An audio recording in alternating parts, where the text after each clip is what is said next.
those lines, have you seen more time, getting snaps at center so far in practice this week? Yeah, I'm going to be ready for whatever they throw at me. So if Coach Graywood wants me in there, I'm ready. So I'm excited. How did you, when you went back and evaluated yourself against Utah, what did you think?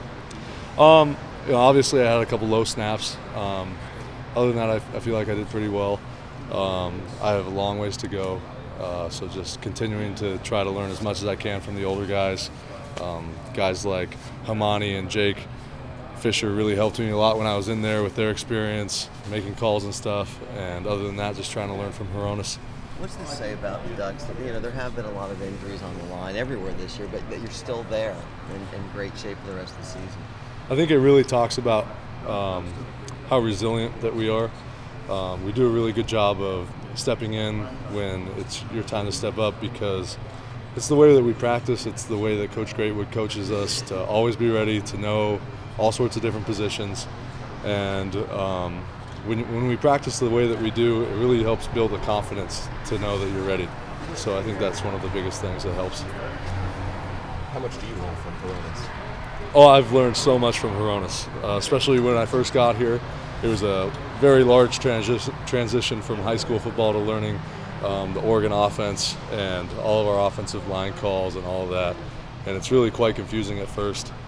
And just Hroniss, having Hroniss as a mentor has been extremely valuable to me, especially as far as just like building confidence with making calls and stuff. What's the split like for the quarterback and the center making their calls before the plays, the snaps?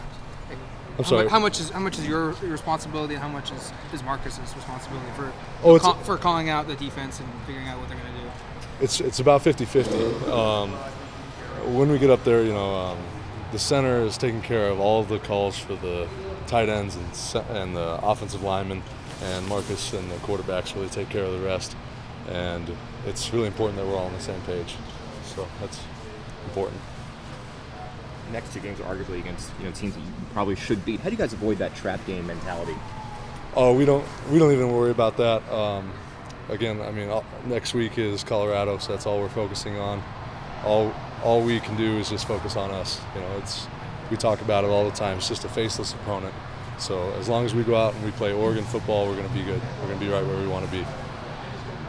Coach Graywood said that he had full confidence in you leading the line should that happen. You seemed a little nervous on Saturday. How do you think that you could calm those nerves? I wouldn't say that I was nervous on Saturday. It was tough getting thrown into the game without taking any snaps.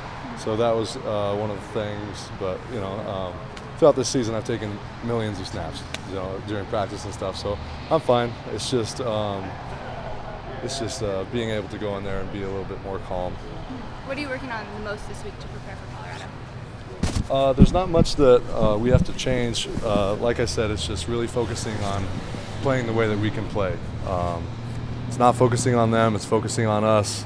As long as we do the things that we need to do, we need to out-physical the line of scrimmage, we need to be aggressive, we got to limit mental mistakes, and we can't have very many penalties. So that's what we're trying to do.